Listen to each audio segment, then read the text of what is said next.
Sealdah station লাগোয়া খাবারের দোকানে আগুন, আতঙ্কে রেল যাত্রী থেকে ব্যবসায়ীরা। ঘটনাস্থলে দমকলের 3টি ইঞ্জিন রয়েছে।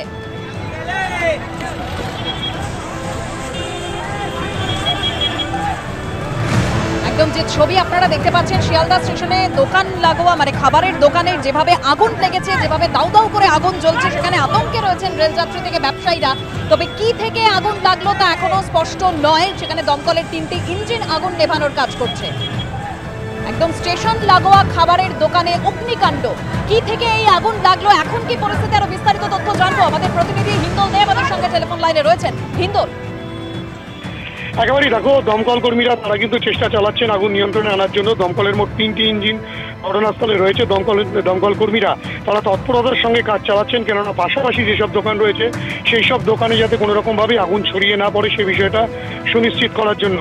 বিকেল 4টে নাগাদ এই আগুন দেখতে পাওয়া যায় এবং তৎক্ষণাৎ সেখানে খবর যায়, দমকলের 3টি ইঞ্জিন এসে সেই আগুন নিয়ন্ত্রণে আনার চেষ্টা চালাচ্ছে। দমকল সূত্রে যেটা খবর, যে একটি মোমোর দোকান রয়েছে, সেই মোমোর দোকানেই প্রথম আগুনের উৎসস্থল এবং সেখান থেকে কিন্তু আগুন ছড়াতে শুরু করে এবং তা চাক্ষুষ করার পর তোমাকে বলে রাখি যে একেবারে এই দোকানগুলো পরপর যে দোকান সেগুলো শিয়ালদা স্টেশন লাগোয়া দোকান এবং স্বাভাবিকভাবেই রেল যাত্রীদের মধ্যে একটা আতঙ্ক ছড়িয়ে পড়ে। অন্যান্য যারা ব্যবসায়ী রয়েছে তাদের মধ্যে আতঙ্ক ছড়িয়ে পড়ে, দৌড়াদৌড়ি শুরু হয় এবং নিজেরাই কিন্তু প্রথমে তো অন্যান্য ব্যবসায়ীরা আগুন নেভানোর চেষ্টা চালান। দমকল কর্মীরা পৌঁছান, দমকলের 3টি ইঞ্জিন ঘটনাস্থলে রয়েছে। দমকল কর্মীরা চেষ্টা চালাচ্ছেন আগুনকে সম্পূর্ণ নিয়ন্ত্রণে আনার, কিন্তু এই আগুন লাগার ফলে স্বাভাবিকভাবেই কিন্তু একটা আতঙ্ক তৈরি হয়েছে ব্যবসায়ীদের মধ্যে এবং রেল যাত্রীদের মধ্যে। ইতিমধ্যেই শিয়ালদা ট্রাফিক গার্ডের তরফ থেকে কিন্তু রীতিমতো যান নিয়ন্ত্রণ করা হচ্ছে, কেননা যেসব গাড়ি শিয়ালদা প্ল্যাটফর্মে প্রবেশ করছে সেক্ষেত্রেও কিন্তু একটা রেস্ট্রিক্টেড ওয়েতে সেই যান চলাচল করানো হচ্ছে। গোটা পরিস্থিতির ওপর দমকল কর্মীরা নজর রাখছেন যাতে কোনো রকমভাবেই সেই আগুন ছড়িয়ে না পড়ে। যদি এখনো পর্যন্ত সম্পূর্ণ আগুন নিয়ন্ত্রণে না এলেও বেশ খানিকটা আগুনকে নিয়ন্ত্রণে আনা সম্ভবপর হয়েছে, তেমনটাই দমকলের দাবি এবং সেই আগুনের উৎসস্থলে তারা পৌঁছানোর চেষ্টা চালাচ্ছেন।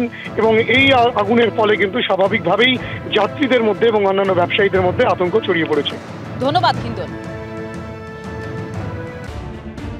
সামনে থেকে ঘুপচি ঘরটা দেখলে মনে হবে গাড়ির যন্ত্রাংশ তৈরির ছোটখাটো কারখানা, কিন্তু ভিতরে ঢুকলে চোখ কপালে উঠবে, কারণ সেখানে চলছে অস্ত্র তৈরির বড় সড়ো কারখানা। মেঝেতে সাজানো রয়েছে আগ্নেয়াস্ত্র তৈরির জিনিসপত্র, একটা দুটো নয়, সারি সারি। পাশে আগ্নেয়াস্ত্র তৈরির সব যন্ত্রপাতি। দিনের পর দিন এখানে তৈরি হতো আগ্নেয়াস্ত্র, তারপর তা পৌঁছে যেত বিভিন্ন জায়গায়, অথচ বাইরে থেকে দেখে কিছু বোঝার কোনো উপায়ই নেই। সম্প্রতি এরাজ্যে একের পর এক অপরাধে বিহারের যোগ মিলেছে। মালদায় তৃণমূল নেতা দুলাল সরকারের খুনের ঘটনায় 3 অভিযুক্ত বিহারের কাটিহারের বাসিন্দা। 2 মাস আগে কসবায় তৃণমূল কাউন্সিলর সুশান্ত ঘোষকে খুনের চেষ্টার ঘটনায় মূল অভিযুক্ত ছিল বিহারের বাসিন্দা। অভিযুক্ত স্কুটার চালককেও বিহার থেকে গ্রেফতার করা হয়। বছর দেড়েক আগে শক্তিগড়ে এক্সপ্রেসওয়ের উপর গুলিতে ঝাঁঝরা করে দেওয়া হয়েছিল কয়লা মাফিয়া রাজু ঝাকে। পুলিশ সূত্রে দাবি করা হয় সেই ঘটনার সুপারি কিলারদের সঙ্গেও বিহারের যোগ ছিল। এবার সেই বিহারে আস্ত এক অস্ত্র কারখানা প্রদেশ। সম্প্রতি বেশ কয়েকটি অস্ত্র উদ্ধারের ঘটনা থেকে বেশ কিছু তথ্য পেয়েছিল কলকাতা পুলিশ। এরপরই বিহারের মধুবনীতে তারা পৌঁছয়, সেখানে তাদেরকে বিহার এসটিএফ এর তরফ থেকেও সাহায্য করা হয়। এরপরেই চলে অপারেশনে দেখা যাচ্ছে যে গাড়ির বিভিন্ন পার্টস তৈরি করার দোকান, তার আড়ালেই চলছে অস্ত্র তৈরির কারবারি। সম্প্রতি জেরায় পাওয়া তথ্যের ভিত্তিতে বিহার এসটিএফ এর সঙ্গে যোগাযোগ করে কলকাতা পুলিশের এসটিএফ। তারপরই একটি দল পৌঁছে যায় বিহারের মধুবনী জেলার খুতাউনা বাজারে। শুরু হয় টান টান অপারেশন। গাড়ি তৈরির যন্ত্রাংশের কারখানার পর্দা সরাতেই বেরিয়ে পড়ে অস্ত্রের সাম্রাজ্য। কলকাতা পুলিশের এসটিএফ জানিয়েছে কারখানা থেকে 24টি 7mm পিস্তলের অংশ, 24টি 7mm পিস্তলের ব্যারেল, 3টি 7mm পিস্তলের স্লাইডার, একটি করে lathe machine, milling machine, grinding machine, welding machine ও 2টি ড্রিলিং মেশিন বাজেয়াপ্ত করা হয়। কুখ্যাত অস্ত্র কারবারি ইশতিয়াক আলম, তার ভাই ইফতেকার আলম এবং কারখানার শ্রমিক বিরজুকে গ্রেফতার করা হয়। ধৃতদের জেরা করে অস্ত্র ব্যবসায় তাদের পার্টনার রাজু কুমার শাহর খোঁজ মেলে।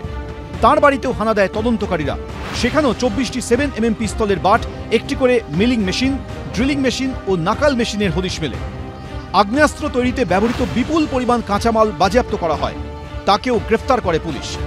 ধৃতদের জেরা করে বাকি অস্ত্র পাচারকারীদের খোঁজ করছেন তদন্তকারীরা। আবির দত্ত, এবিপি আনন্দ।